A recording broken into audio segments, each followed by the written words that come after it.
નમસ્કાર મિત્રો, આ વિડિયોની અંદર આપણે જોઈશું વિભાજન સૂત્ર. ધોરણ 10 ગણિત વિભાગ C ની અંદર આપણે 3 માર્કના બે દાખલાઓ વિભાજન સૂત્રને આધારિત પૂછાશે. તો ચાલો જોઈએ વિભાજન સૂત્ર. મિત્રો, વિભાજન સૂત્ર જોતા તો થોડુંક લાંબુ અટપટું અને અઘરું લાગી શકે છે, પરંતુ ખૂબ જ સહેલું છે.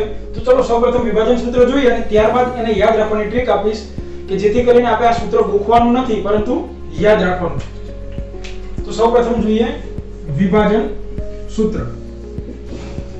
વિભાજન સૂત્ર એ આપેલ રેખાખંડનું કોઈ પ્રમાણ આપેલું હશે. માની લો કે કોઈ એક રેખાખંડ છે, એનું પ્રમાણ આપેલું હોય. માનો કે 3:2 ના ગુણોત્તરમાં વિભાજન કરતા બિંદુના યામ શોધો, અથવા તો પછી આપણે એવું કહીએ કે 5:3 ના ગુણોત્તરમાં વિભાજન કરતા બિંદુના યામ શોધો.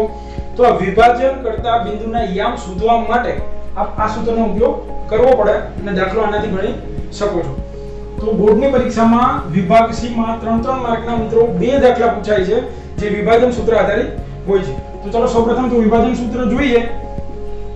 વિભાજન કરતા બિંદુના યામ xy બરાબર m1x2 m2x1 ના છેદમાં આવશે m1 m2.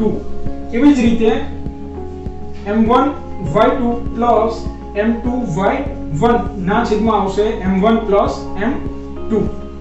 તો મિત્રો, સૂત્ર મેં પહેલા જ કીધું એ પ્રમાણે દેખાવમાં ખૂબ જ અઘરું લાગે છે, અટપટું લાગે છે, પરંતુ ખૂબ જ સહેલું છે જો આપ આ રીતે યાદ રાખશો તો. ચલો મિત્રો, હવે જોઈએ આ વિભાજન સૂત્રને આપણે સરળતાથી કેવી રીતે યાદ રાખી શકીએ.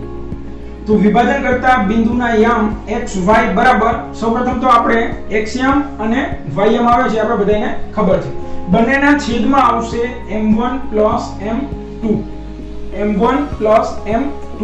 આ m1 અને m2 શું છે? તો હમણાં થોડીક વાર પહેલા જ આપણે કીધું કે જે પ્રમાણ આપેલું હોય એમાં પહેલું છે m1 છે અને બીજું છે m2 છે. તો m1 m2 એવું જ આપણે અંશમાં લખવાનું છે, પરંતુ અલગ રીતે લખશું. m1 કૌંસ વત્તા m2 કૌંસ.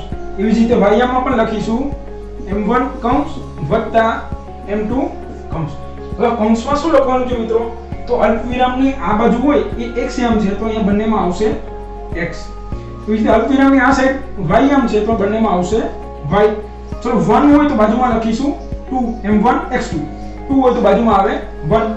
એવી રીતે 1 છે તો બાજુમાં આવશે 2 અને 2 છે તો બાજુમાં આવશે 1. મિત્રો, વિભાજન સૂત્ર ખૂબ જ સહેલું છે. ચલો ફરીથી એક વખત જોઈએ કે વિભાજન કરતા બિંદુના યામ xy બરાબર આપણે સૌપ્રથમ x યામ અને y યામનો છેદ લખીશું. છેદમાં શું આવે છે? m1 m2. એવી રીતે અહીંયા પણ આવશે m1 m2. અંશમાં શું આવે? તો m1 કૌંસ m2 કૌંસ. એવી રીતે y યામમાં પણ m1 કૌંસ m2 કૌંસ. કૌંસમાં શું લખવાનું છે? તો આપણે ખબર જ છે, અલ્પવિરામની આ બાજુ x યામ છે તો બંનેમાં આવશે x, અને અલ્પવિરામની આ બાજુ y યામ હોવાથી બંનેમાં આવશે y. ત્યારબાદ m1 હોય તો x, 2 આવે અને 2 હોય તો 1.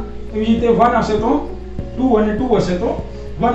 તો મિત્રો, આ છે વિભાજન સૂત્ર જે ખૂબ જ સહેલું છે અને વિભાજન સૂત્ર આધારિત 3 માર્કના બે દાખલા બોર્ડની પરીક્ષામાં પૂછવાની સંભાવના પૂરેપૂરી રહેલી છે. તો મિત્રો, સૂત્રને ગોખશો નહીં, વ્યવસ્થિત યાદ રાખજો અને ગણતરી કરજો જેથી કરીને આપને ભૂલ ના પડે. જો ગોખશો તો પરીક્ષામાં ભૂલી જશો અને આખો દાખલો આવડતો હોવા છતાં પણ આપનો જવાબ આવશે નહીં.